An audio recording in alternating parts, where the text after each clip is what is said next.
j'ai commencé par appliquer ce qu'on nous a enseigné là-bas. En Russie. En Russie. La modernité, la spécialisation. Donc, j'ai acheté 6 poules, un coq, comme on nous a demandé. Pour avoir des œufs fécondés, il faut 6 poules et un coq. Je les ai achetés. Je les ai mis ensemble. Mais 7 semaines après, toutes les poules ont couvé les œufs. Ok. Et il restait comme le coq était seul dans la maison. Et le jour où la première poule a sorti les poussins, le coq les a tués tous avant midi. Elle a sorti 12 poussins, le coq il les a violentés, il les a tués. Et la poule s'est mise à sa disposition. Mais tout le monde m'avait dit de le tuer, c'est un sorcier, tout ça. 3 jours après, une autre poule a sorti 10 poussins. Ok. Le même coq qui a tué les premiers n'a plus touché à ces 10 poussins. Alors je me suis dit, ah, s'il a tué les premiers, ça veut dire qu'il avait besoin de poules. Il n'en avait pas à sa disposition, donc il faut vite tuer les poussins pour que la poule lui revienne rapidement. Il a réussi, il a la poule, donc il n'a plus intérêt à tuer les autres. Et alors, je me suis dit, oui, dans les conditions dans lesquelles on nous a dit 6 poules et un coq, c'est les conditions où tous les œufs pondus sont incubés dans les machines. Okay. Et tous les poussins sont gardés en poussinière. Alors que ici, dans mon environnement, ce sont les mêmes poules qui vont couper les œufs. C'est elles qui vont encore garder les poussins. Donc vous voyez, le nombre de 6 devient limité. Alors je suis passé aujourd'hui à 15 poules pour le coq. Donc on a redéfini de nouvelles normes, ces élevages traditionnels-là. Et après, j'ai commencé par mélanger tout le monde parce que mon grand-papa avait tout ce mélange-là dans son champ. Il les a élevés tout le temps. Et après, je me suis dit, mais oui, c'est possible parce qu'en Afrique, on n'a jamais séparé les espèces animales. Poulets, pintades, dindons, canards, pigeons, cabriots ont toujours dormi dans la même chambre avec le propriétaire en Afrique. Donc, ils ont eu le temps de brasser les microflores, ils ont des microflores communes. Donc, vivre ensemble n'est pas un problème pour eux. Par contre, en Europe, où on les a séparés de nous, chaque espèce a développé une microflore et que l'autre n'a pas connue. Donc, les mettre ensemble maintenant, c'est rapprocher des microflores différentes. Chacun doit faire la maladie des autres et ça devient une hécatombe. Donc, il faut alors interdire de mettre les animaux ensemble. C'est logique là-bas. Mais ici, ce n'est pas logique. Donc, à chaque fois, la jeunesse africaine, quand elle revient sur le continent, doit toujours contextualiser la connaissance. Il n'y a pas... En fait, le principe de la relativité est le meilleur principe. L'absolu ne marche que dans une limite donnée. Donc tout doit être relativisé. Et c'est ça que je dis quand il dit 1 plus 1. Et quand il y a 1 plus 1, tu vois, l'Africain est perroquet qu'il soit, il dit 2. Il dit 2, il dit aisément, gaillardement, il dit 2. Alors que s'il était vraiment intelligent, il allait dire, mais dans quel ensemble je dois résoudre ce 1 plus 1? Tu vois, si c'est de la grandeur, ça peut donner 2. Si c'est en famille, 1 plus 1 peut donner 5. Si papa et maman donnent 3 enfants, 1 plus 1, ça fait 5. Au champ, 1 plus 1 peut donner 1000. Exactement. Un grain plus une terre, ça peut donner 1000 graines en 3 mois. En commerce, 1000 plus 200 peut donner 2000. Donc il faut que il faut qu'on sorte de cette logique cadrée dans laquelle on nous a formaté là pour s'ouvrir à l'intelligence. C'est ça qu'il faut. Donc cette ouverture à l'intelligence situationnelle est le point de départ de l'adaptation de l'Africain à son milieu. Docteur, je rencontre de plus en plus de jeunes Africains qui veulent revenir investir. Mais beaucoup ont peur. Ils se disent, beaucoup accusent le gouvernement, beaucoup accusent toutes les structures ne sont pas toujours adaptées pour nous faire revenir et tout ça là. Certains, bon, comme moi par exemple, qui osent venir, quand je viens dans un pays, je ne reste pas dans les villes nécessairement, je vais dans les coins les plus reculés pour voir. C'est pour ça que je suis venu vous rencontrer un peu. Qu'est-ce que vous avez à dire à ces personnes quant à la formation, quant à l'adaptation des connaissances ici sur le terrain? Non, il faut qu'ils connaissent le domaine de définition dans lequel ils veulent opérer. Ok. S'ils ne maîtrisent pas le domaine de définition et les lois de composition interne qui régissent ce domaine de définition, ils vont échouer. Hein, quand, par exemple, en relations humaines, les choses sont souvent à l'envers. Quelqu'un qui te sourit, qui te parle, alors qu'à l'intérieur de lui, il a d'autres intentions. Tu dois être d'un certain niveau pour pouvoir le décoder, quoi. Et quand il manque un dans l'agriculture, dans la vie, ça donne 0. Ça ne répond pas à la loi de 20 moins 1 égale 19, c'est 1000 moins 1 égale 0. Donc s'il se rend compte de ces intelligences qui régissent le domaine dans lequel il veut travailler, il pourra réussir facilement.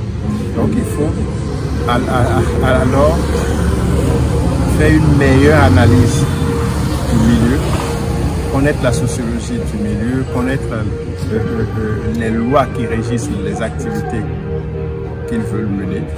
Et puis le reste, le tour est joué. C'est une affaire de connaissance. Sans la connaissance, on ne peut rien. Mais la connaissance qui a servi de fonctionner dans Grand Air n'est pas la même que celle qui réussit dans un camp militaire, tu vois. L'intelligence pour être commerçant est à part. L'intelligence pour être religieux est à part. L'intelligence pour être politicien, c'est à part. De la même façon, l'intelligence pour être un agriculteur aussi à part. Donc s'il n'intègre pas l'intelligence fermière et qu'il veut aller à la ferme, il va échouer. Okay. S'il veut aller à la ferme avec l'intelligence militaire ou bien l'intelligence académique, il va échouer. Donc il faut qu'ils intègrent les intelligences liées au domaine où ils veulent opérer. Et il n'y a pas meilleur... il n'y aura pas meilleur choix, il n'y aura pas meilleure opportunité pour eux et pour les Africains ici. On a les ressources humaines qui pourrissent, les intelligences pourrissent ici, la nature pourrit, tout pourrit ici. Exactement. Alors que, j'imagine, avec toutes ces herbes qu'on rencontre dans tous les pays, on peut monter des troupeaux de bœufs en pagaille. Ok. Hein?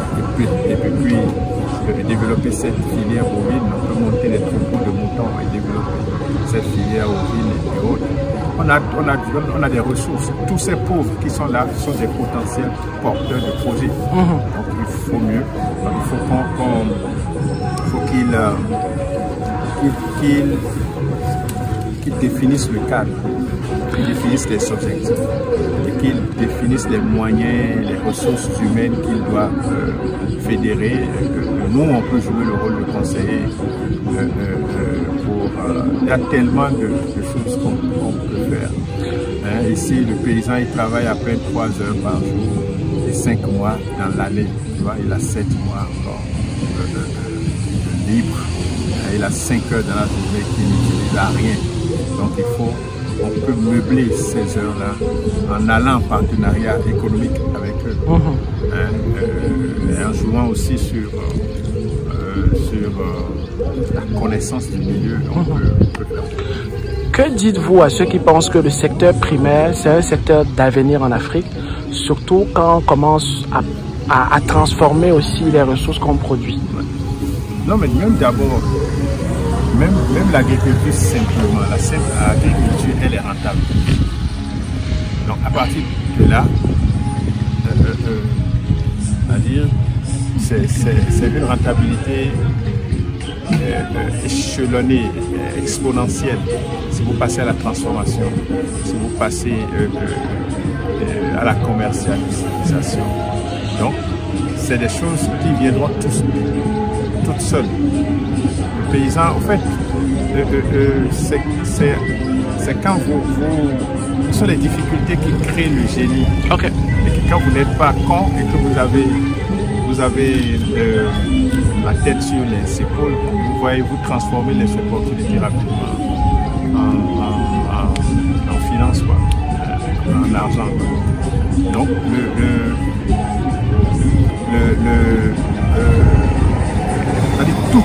tous les terrains sont encore neutres ici. C'est comme si on n'a rien fait encore. On fabrique rien, on produit rien. et l'homme est au chômage. Vous voyez, dans un pays où on n'a pas atteint l'autosuffisance alimentaire, on se permet de mettre les agronomes au chômage. Tu vois, les vétérinaires sont au chômage dans ces pays-là. C'est aberrant. C'est aberrant. Alors qu'on n'a pas atteint l'autosuffisance alimentaire. Nos pays n'ont pas d'objectif. Hein? Et s'ils n'en ont pas, ce n'est pas leur problème. Il faudrait que nous, ou bien ces gens de la diaspora, puissent, à l'échelle village, hein, financer de petits projets. Même si c'est pour leurs cousins ou pour leurs cousines, au sein d'un village, on peut créer déjà une dynamique.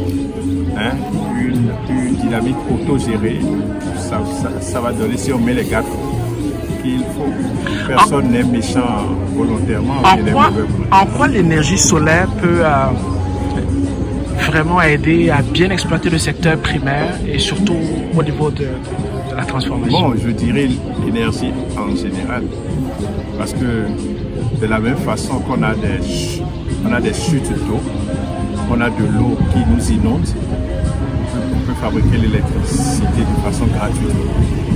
Donc, toutes ces ressources, l'énergie éolienne, l'énergie solaire, l'énergie hydraulique, électrique, hydroélectrique, hydraulique, c'est des choses en principe qui devraient revenir très très moins cher à l'Afrique.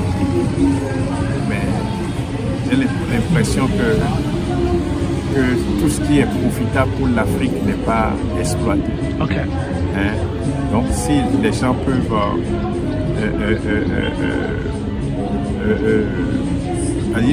l'énergie ne doit plus bloquer avec tout ce soleil qui brûle tout, l'énergie ne doit plus nous bloquer. C'est pas le vent qui manque non plus.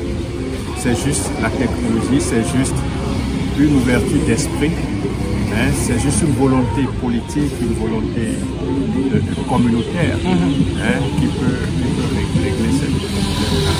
Le soleil est gratuit ici, l'eau est gratuite, l'herbe est gratuite. On n'a pas de bœuf à nourrir. Tu vois, il y a tellement de choses qu'on peut réussir ici. Moi, je fais une expérience d'embauche bovine et de production bovine avec les peuls ici. Mais c'est formidable, c'est extraordinaire. Hein, le peul, il tire le lait, ça lui appartient, mais on définit les normes pour que les veaux ne meurent pas. Donc il tire le lait. Et moi j'ai les veaux, comment on appelle, j'ai les taureaux engraissés. Ok. Wow. Tu vois, chaque taureau dans ce système-là me coûte à peine 1000 francs par mois, 1000 francs à 2000 francs par mois. Je charge pas. Tu vois, alors que la croissance qu'un bovin peut avoir dans un mois va dépasser au moins 20 kilos. Wow. On a tellement de choses. En Occident, les gens produisent le fourrage avant de nourrir les bœufs. Nous, on a ça gratuitement. Wow. On n'a pas de bœufs à nourrir. Que pensez-vous des systèmes intégrés? Il n'y a rien qui dépasse ça. Quand 1 plus 1 doit donner 5, 10 ou 20, c'est toujours mieux que 1 plus 1 donne 2. Hein? L'intégration, c'est la maximisation. Quand les rejets des uns deviennent les matières premières des autres, ça n'offre que ça n'offre que l'excès de gains, l'excès de bénéfices. Nous ne parlons plus d'activités génératrices de revenus ici. On parle d'activités génératrices de bénéfices. Génératrices de bénéfices. On parle de ça. Donc ça va changer, j'espère. Hein. Je suis certain que les gens n'aient pas peur et que les gens aussi ne fassent pas des aventures hasardeuses. Hein. Il ne faut pas qu'ils se jettent à l'eau. Il faut qu'ils demandent conseil, hein, qu'ils voient les systèmes qui ont réussi et qu'ils viennent apprendre pour les décupler ailleurs. C'est ce que moi j'ai l'habitude de conseiller. Donc, il me reste 2 dernières questions. Est-ce que, selon vous, il y a de l'espoir par rapport à la nouvelle génération? Est-ce qu'elles sont un peu plus conscientes des enjeux? C'est pour ça que moi je suis encore là. Sinon, bon, moi je serais parti depuis. Hein. J'ai eu plusieurs propositions pour aller en Angleterre, pour aller en France. J'ai refusé parce que je me suis dit, on a tellement de choses à faire ici. Tellement de choses à faire. L'arbre pousse comme il veut. Tout pousse ici et tout pourrit ici. Donc il y a tellement espoir, mais on doit aller en intelligence parfaite, en intelligence fermière. Sinon, quand il manque un, ça donne 0. Il faut y aller en intelligence parfaite pour gagner. C'est là où beaucoup, sans savoir, sans prendre des précautions, sans savoir dans quel domaine ils opèrent, ils se jettent à l'eau et après ils perdent tout. On ne peut plus perdre maintenant au village. Ma dernière question maintenant, quels sont les conseils ou les remarques que vous pouvez donner à des jeunes qui vont regarder cette vidéo là et qui sont en Occident, parce que beaucoup m'écrivent, vous disent on te voit bouger un peu partout dans plusieurs pays, rencontrer des gens du secteur primaire, tu parles d'industrialisation, tu parles... Quels sont les conseils que vous pouvez donner à ceux qui ont non seulement peur de revenir, mais qui veulent se lancer dans cette aventure? Non, mais c'est la peur qui tue. C'est la peur qui tue. Et aussi, l'audace mal calculée aussi, ça tue. Donc, nous, après moi, avec l'expérience que j'ai, et on en a une main-d'œuvre presque gratuite. Okay. On a une climatologie complice. On a des milliers d'hectares qui sont là. Non exploités. On a une hygrométrie formidable. Hein? Il ne reste qu'à fédérer tous ces potentiels pour en tirer le meilleur. Moi, je n'ai jamais... J'ai fait mes études en Russie, mais je n'ai jamais rêvé repartir. Et je me suis dit, un arbre que tu plantes ici, à partir d'un grain, à partir d'une graine là, un arbre que tu plantes dans 10 ans, ça peut te coûter 10 à 20 000 francs. C'est-à-dire un arbre. Donc pourquoi ne pas en planter des milliers?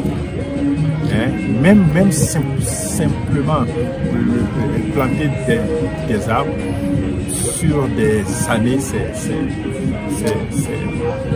il n'y a aucune banque qui peut vous offrir un champ de maïs, aucune banque ne peut vous offrir, c'est au moins 200% de bénéfice après avoir rétribué correctement les ouvriers. Vous pouvez faire 200%. C'est-à-dire c'est tellement banal. C'est tellement banal, mais quand vous prenez encore des précautions, des garanties, en mécanisant un peu, et puis en organisant mieux, il n'y a rien qui peut dépasser l'agriculture. Il n'y a aucune usine sur la terre qui dépasse la terre. Elle donne à l'exponentiel. Voilà. Merci beaucoup, docteur. Merci. Bonne journée. Okay.